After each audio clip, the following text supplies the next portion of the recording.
আসসালামু আলাইকুম, কেমন আছেন সবাই? ভূতকথা চ্যানেলের ৪ নং এপিসোডে সকলকে স্বাগতম। আমরা আজকে হাজির হয়েছি ভয়ঙ্কর কিছু ভৌতিক ঘটনা নিয়ে। আশা করছি আপনাদের সকলের ভালো লাগবে। তো আর কোনো কথা না বাড়িয়ে আমরা সরাসরি আমাদের স্টোরিতে চলে যাই। আসসালামু আলাইকুম, আমার নাম নিহাল। আমি আজকে যে ঘটনাটা শেয়ার করব সেটা একটা মর্গের ঘটনা। ঘটনাটা আমার এক আত্মীয়ের মুখে শোনা। তিনি এটা তার বন্ধু থেকে শুনেছিলেন। তার বন্ধু ছিলেন মর্গের লাশ পাহারাদার। তো তিনি যেহেতু বেশ অনেক বছর ধরে মর্গে কাজ করতেন, তাই তিনি এসবে অভ্যস্ত ছিলেন। মূলত তারা দুইজন মিলে রাতে মর্গ পাহারা দিত।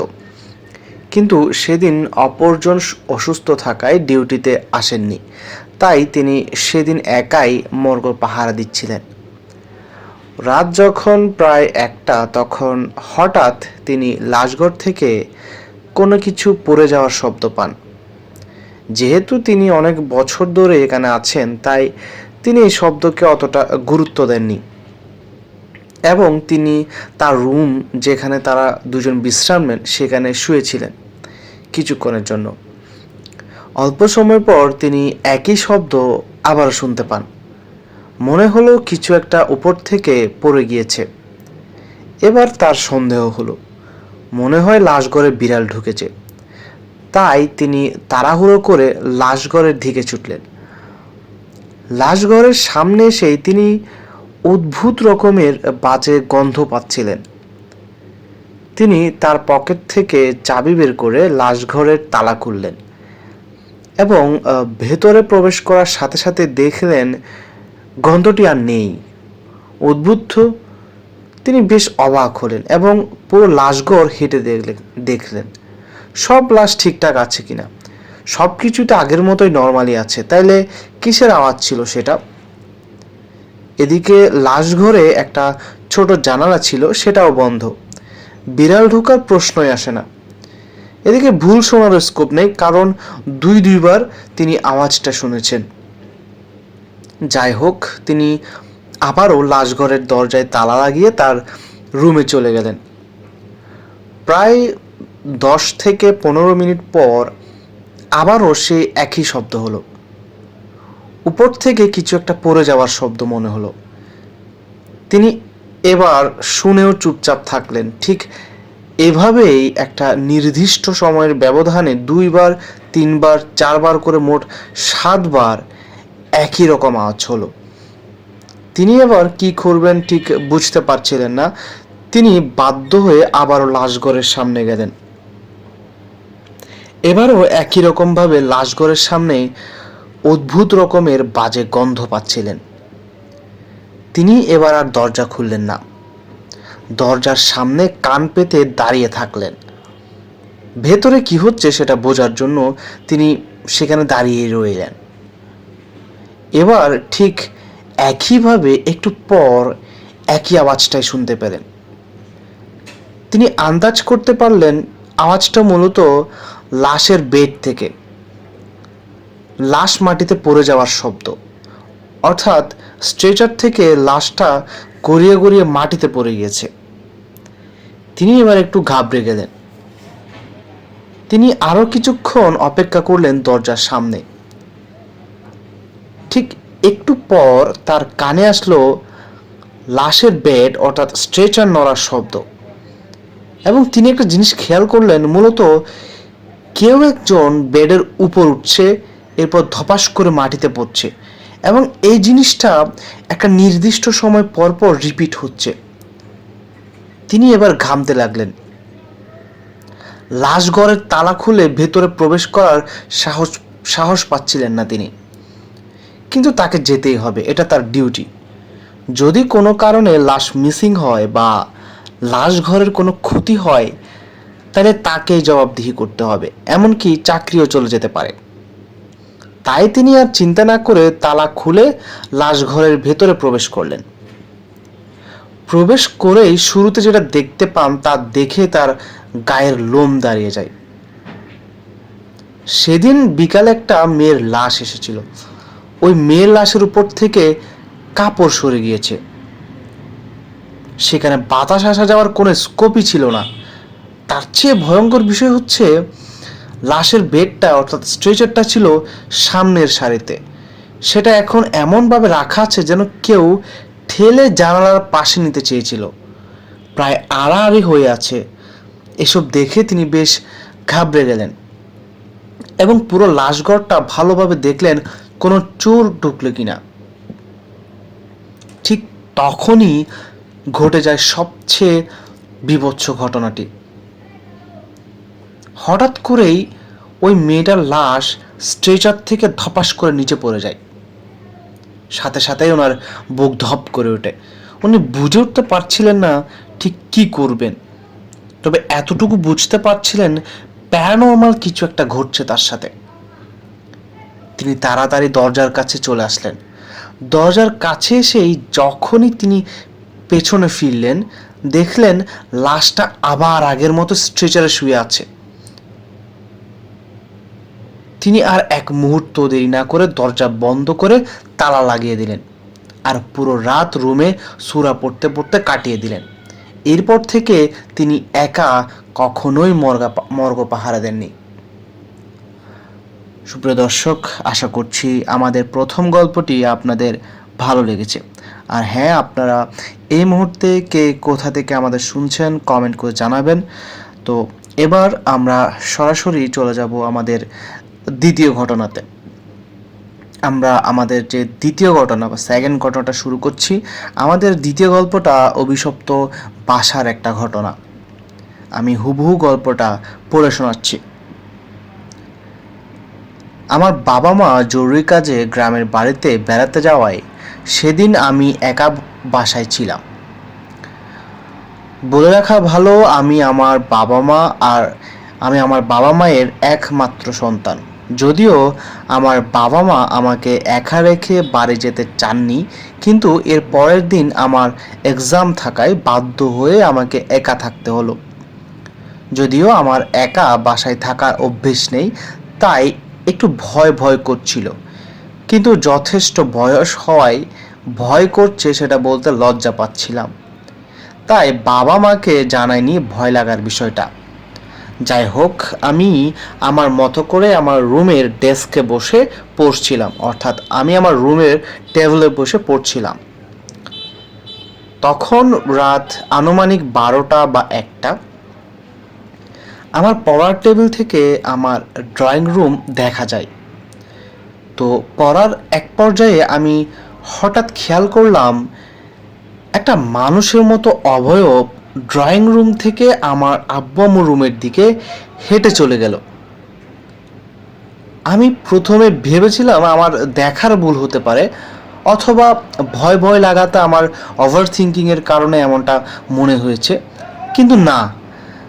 তার ঠিক 5 থেকে 6 মিনিট পর আবারও একটা মানুষের ছায়ার মতো অবয়ব আমার আব্বু আম্মুর রুম থেকে দৌড়িয়ে ডাইনিং রুমের দিকে চলে গিয়েছে। এবার আমার গায়ের লোম দাঁড়িয়ে গিয়েছিল এটা দেখার পর, এমনকি হাত পাও জমে গিয়েছিল। আমি এমনিতেই ভয় পাই, তার উপর এমন জিনিস চোখে দেখার পর নিজেকে সামলাতে পারছিলাম না। তাড়াতাড়ি করে আমি আমার রুমের দরজা বন্ধ করে দিলাম। বন্ধ করেই ভাবছিলাম আম্মু আব্বুকে কল দিব কিনা, কিন্তু পরেই মনে হলো ওরা গ্রামে, সো ওদেরকে বলেও এখন কোনো লাভ হবে না, উল্টো চিন্তা করবে আমাকে নিয়ে। পরে আমি আমার এক বন্ধুকে কল দিয়ে সব কিছু বলি তাকে। দেন সে আমাকে সাজেস্ট করে তার বাসায় যেতে, কিন্তু আমি তাকে বলি এই মুহূর্তে আমার রুমের দরজা খোলার মতো সাহস আমি পাচ্ছি না। সে যেন আর্লি এসে আমাকে তার সাথে করে তার বাসায় নিয়ে যায়। পরে সে বলল ঠিক আছে, সে আমার বাসায় আসছে। এটা শোনার পর আমি একটু সাহস পেলাম।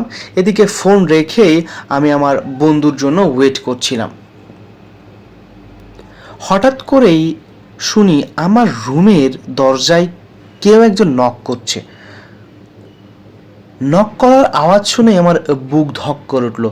আমি চুপ করে রুমের এক কোণায় বসে থাকলাম। একটু পর আবারও দরজায় নক। আমি জোরে জোরে দোয়া পড়ছিলাম আর ফোন হাতে নিয়ে বন্ধুকে আবারও কল দিলাম, কিন্তু আমার ফ্রেন্ড আর কল ধরছিল না। হঠাৎ করেই খেয়াল করলাম আমার পড়ার টেবিলে থাকা আমার বই খোলা অবস্থায় ছিল, সেটা হুট করে বন্ধ হয়ে গিয়েছে। আমি আর নিজেকে সামলাতে পারছিলাম না, জোরে জোরে চিৎকার করতে লাগলাম আর দোয়া পড়তে লাগলাম। প্রায় 10 থেকে 12 মিনিট সব কিছু সাইলেন্ট অবস্থায় ছিল, কোনো সাড়া শব্দ নেই। ঠিক তারপর আবারও খেয়াল করলাম আমার খাটের নিচ থেকে স্ক্র্যাচের আওয়াজ আসছে। বিড়াল তার পায়ের নখ দিয়ে স্ক্র্যাচ করলে যেরকম সাউন্ড হয় ঠিক ওই রকম। আর সাউন্ড আসছে আমার খাটের নিচ থেকে। আমি লিটারেলি ঘামছিলাম আর অনবরত দোয়া পড়ছিলাম। আমার নড়াচড়া করার শক্তিও হারিয়ে ফেলেছি তখন। হঠাৎ করে লাখিলি আমার দরজার বেলের আওয়াজ শুনি, আর সাথে সাথে কোনো কিছু চিন্তা না করে গায়ের সর্বোচ্চ শক্তি দিয়ে উঠে রুমের দরজা খুলে দৌড় দিয়ে মেইন দরজাটা খুলি। আর খুলেই দেখি আমার ফ্রেন্ড দাঁড়িয়ে আছে। ট্রাস্ট মি, আমি আমার ফ্রেন্ডকে দেখে যে কি পরিমাণ রিলিফ ফিল করেছিলাম সেদিন জাস্ট বলে বোঝাতে পারবো না।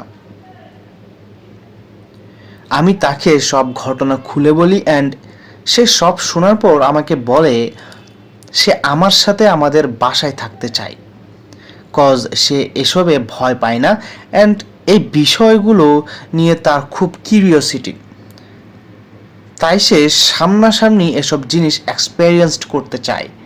কিন্তু আমি আর এক মুহূর্ত এই বাসায় থাকতে রাজি ছিলাম না। আমার জোরাজুরিতে পরে আমার ফ্রেন্ড আর আমি বের হয়ে যাই অ্যান্ড ফ্রেন্ডের বাসায় গিয়ে বাকি রাতটা কাটিয়ে দিই। অ্যান্ড পরের দিন বাবা মাকে সব ঘটনা খুলে বলি অ্যান্ড তারা শোনার পর তারা হুড়ো করে বাসায় চলে আসে অ্যান্ড এরপর থেকে আমি আর কখনোই একা থাকার সাহস পাইনি। আর আমার আব্বু আম্মু আমাকে আর কখনোই একা থাকতে দিত না। আমাদের গল্পটা এখানেই শেষ। আমরা আরও একটা ভয়ঙ্কর ভৌতিক ঘটনা শুনলাম।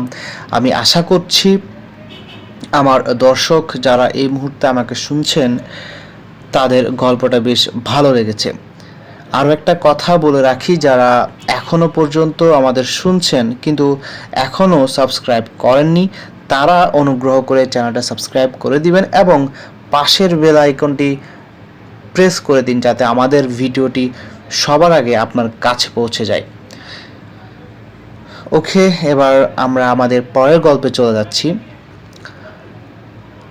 আমরা এখন আমাদের লাস্ট থার্ড ঘটনাতে চলে যাব।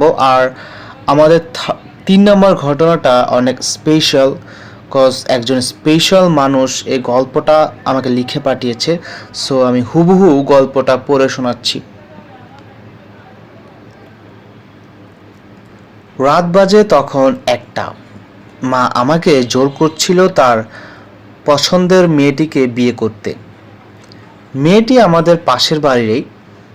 বিয়েটাতে আমি রাজি হতে পারছিলাম না একটুও, কারণ আমার নিজের পছন্দের মেয়ে আছে, অর্থাৎ আমি একজনকে পছন্দ করি।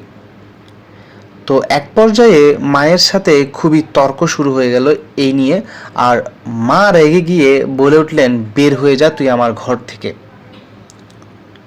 মা যেই বলার সাথে সাথে আমার রাগ আরও বেড়ে গেল। বের হয়ে গেলাম সাথে সাথে ঘর থেকে। বের হয়ে চলে গেলাম ঘর থেকে খানিক দূরের একটা বিল ছিল, ওই বিলটাতে। পূর্ণিমার রাত সেদিন, বিলে জ্যোৎস্নার আলো পড়ছিল, খুবই সুন্দর দেখতে লাগছিল বিলটা। একদম নীরব নিস্তব্ধ বিল, মানুষের আসা যাওয়া তেমন নেই বললেই চলে। বিলের পাশে রয়েছে একটা পোড়া বাড়ি, বিশাল জায়গা জুড়ে বাড়িটা, কিন্তু সেখানে কেউ থাকে না, একদম পরিত্যক্ত অবস্থায় পড়ে আছে বাড়িটা। এত রাতে এই বিলটাতে আমি কখনোই আসিনি, কিন্তু আজ মায়ের কথা অর্থাৎ মায়ের কথাটাতে অনেক কষ্ট পেয়ে চলে এলাম। মন খারাপ নিয়ে বিলের এক ধারে দাঁড়িয়ে আছি আর সিগারেটে আগুন ধরিয়ে আপন মনে সিগারেটের ধোঁয়া ওড়াচ্ছি। ভালোই লাগছে মন খারাপ একা একা সিগারেট টানতে। এদিকে সিগারেটে টান দিতে দিতে ওই পরিত্যক্ত বাড়িটাতে ঢুকে পড়লাম। চাঁদের আলো এত তীব্র ছিল, হাঁটতে আমার একটু অসুবিধা হচ্ছিল না, সব কিছুই ভালোভাবে দেখা যাচ্ছিল। আমি বাড়িটার একটা দেওয়ালে বসে সিগারেট টানছিলাম আর মোবাইলে গান চলছিল।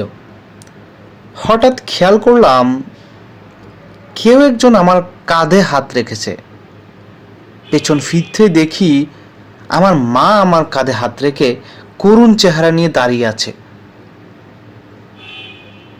মাকে দেখতে পেয়ে আমি সাথে সাথে মুখ ফিরিয়ে নিলাম, কারণ মায়ের কথাতে আমি ভীষণ কষ্ট পেয়েছি। এরপর হুট করে আমার টনক নড়ল, এইখানে মা আসবে কিভাবে? সাথে সাথে পেছন ফিরে তাকালাম, দেখি সেখানে কেউ নেই। চারদিকে তাকালাম, কোথাও মাকে দেখতে পেলাম না। সাথে সাথে উঠে দাঁড়ালাম। চারদিকে নিস্তব্ধ, কোথাও কোনো সারা শব্দ নেই। মনে ভয় জাগতে লাগলো খুব। হঠাৎ বাড়ির ডান দিকে, অর্থাৎ ওই পোড়া বাড়ির পরিত্যক্ত বাড়ির ডান দিকে তাকাতে দেখি একটা মেয়ে দাঁড়িয়ে আছে। পরনে সাদা সালোয়ার কামিজ, চেহারা স্পষ্ট বুঝতে পারছিলাম না। কৌতূহলবশত ধীর পায়ে হেঁটে হেঁটে মেয়েটির খানিক কাছে গিয়ে দাঁড়ালাম। কাছ থেকে মেয়েটিকে দেখে আমি হতভম্ব হয়ে গেলাম। আরে, এ তো সেই মেয়েটা যার সাথে আমার বিয়ে ঠিক হয়েছে। তার দিকে অবাক চোখে তাকিয়ে জিজ্ঞেস করলাম, তুমি তুমি এত রাতে এই বাড়িতে কি করছো? মা আসতে বলেছে নিশ্চয় তোমাকে। আমার কথা শুনে মেয়েটি কোনো উত্তর দিল না, শুধুই আমার দিকে তাকিয়ে রইল। হঠাৎ খেয়াল করলাম মেয়েটার চোখ লাল হয়ে আছে, অর্থাৎ পুরো চোখ লাল রক্তিম বর্ণ ধারণ করেছে। আমার আর কিছু বোঝার বাকি রইল না, কিন্তু আমি নড়াচড়া করতে পারছিলাম না, অনেক ঘামছিলাম। হঠাৎ করে দেখলাম মেয়েটার পা মাটিতে নেই, বরং একটু উপরে করে ভেসে আছে। আমি আর নিতে পারলাম না, সাথে সাথে ওখানেই অজ্ঞান হয়ে গেলাম। পরদিন সকালে উপলব্ধি করতে পারি আমি আমার রুমের বিছানায় শুয়ে আছি। আস্তে আস্তে চোখ খুলে দেখি মা, বাবা, আমার বোন সবাই কান্না করছে। এরপর আমি জানতে পারলাম আমার সাথে বিয়ে ঠিক হওয়া মেয়েটি গতকাল রাতে সুইসাইড করেছে। এটা শোনার পর আমি ঠিক বুঝতে পারলাম না আমার কি করা উচিত। আর ওই মেয়েটি সুইসাইড কেন করেছে ঠিক জানা যায়নি, তবে এতটুকু আমি বুঝতে পেরেছিলাম মেয়েটিরও আমার মতো এই বিয়েতে মত ছিল না। আমাদের গল্প এখানেই শেষ। সুপ্রিয় দর্শক, আশা করি আমাদের আজকের ভিডিওর গল্পগুলো আপনাদের ভালো লেগেছে, এবং কোন গল্পটা বেশি ভালো লেগেছে তা কমেন্ট করে জানাতে পারেন। প্রথম গল্প, দ্বিতীয় গল্প অথবা তৃতীয় গল্প, অথবা 1, 2 বা 3 এভাবেও আমাদের জানাতে পারেন। আর আপনার পরিচিত ভৌতিক গল্পপ্রেমী মানুষদের সাথে এই ভিডিওটি শেয়ার করতে পারেন। আজকের মতো এখানেই বিদায় জানাচ্ছি। আজকে এ পর্যন্তই, দেখা হবে নতুন ভিডিওতে। ততক্ষণ পর্যন্ত ভালো থাকুন, সুস্থ থাকুন। আল্লাহ হাফিজ। আসসালামু আলাইকুম।